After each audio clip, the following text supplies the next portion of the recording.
আসসালামু আলাইকুম রহমতুল্লাহি ওয়া আজকে আমি তোমাদেরকে নবম দশম শ্রেণী গণিত বইয়ের সম্পাদ্য 11 অঙ্কন করাবো। সম্পাদ্য 11তে বলা আছে কোনো নির্দিষ্ট ত্রিভুজে বহিবৃত্ত আঁকতে হবে।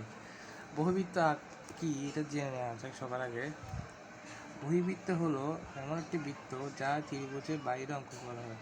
যেমন আমি একটি নির্দিষ্ট ত্রিভুজ আঁকলাম, এরপরে এই দুটি বাহুকে বর্ধিত করলাম। বর্ধিত করে কেন্দ্র থেকে আমি যে বৃত্তটি আঁকবো সেই বৃত্তটি ত্রিভুজের তিনটি বাহুকে স্পর্শ করবে।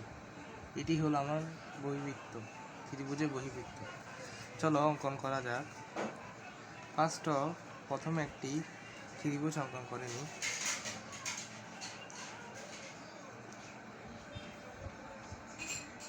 এখানে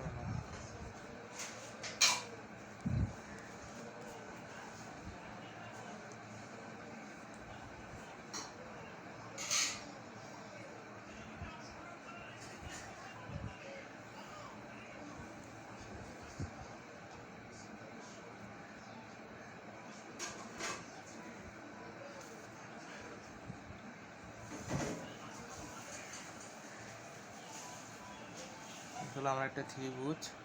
এটি হলো একটা ত্রিভুজ যার নাম দিলাম এ বি সি। এখন আমরা এই বি বাহুকে আবার বিসি বাহুকে বর্ধিত করব।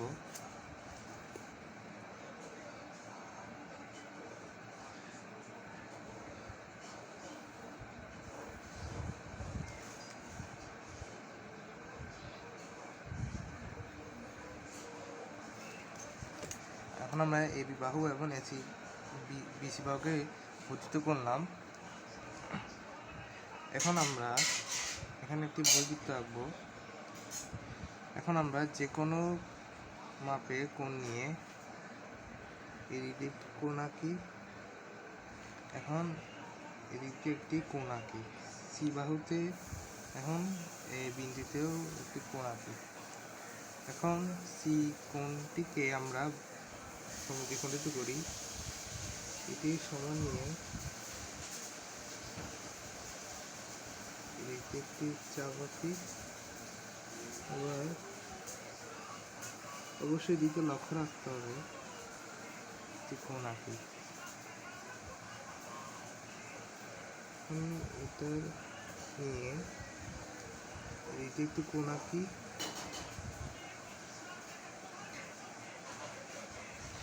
এদিকে একটি কোণ আঁকি।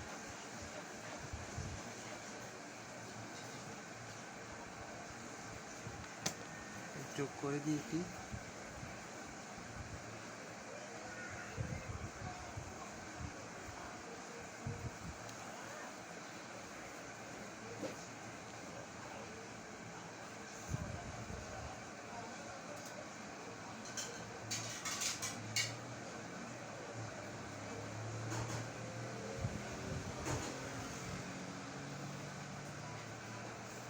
এখন আমরা যে বৃত্তটি আঁকবো তার কেন্দ্র হচ্ছে এটি, অর্থাৎ যার নাম দিলাম আমরা ও। এখন আমরা এই এসি বাহুর উপর একটা লম্ব আঁকবো। অবশ্যই গণিত বই এটা লেখা নাই, তারপর আমি দেখিয়ে দিচ্ছি। এটার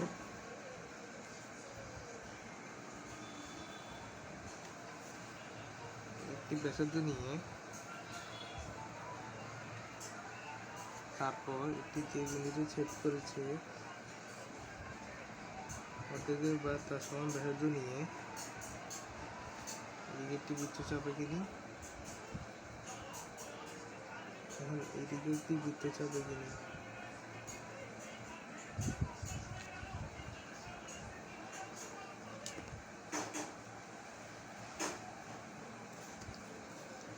এদিকে যোগ করে দিব।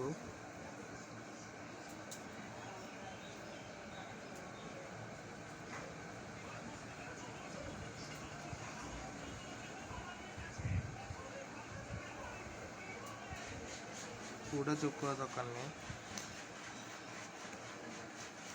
এখন আমরা এই ব্যাসার্ধ নিয়ে একটি বৃত্ত অঙ্কন করব।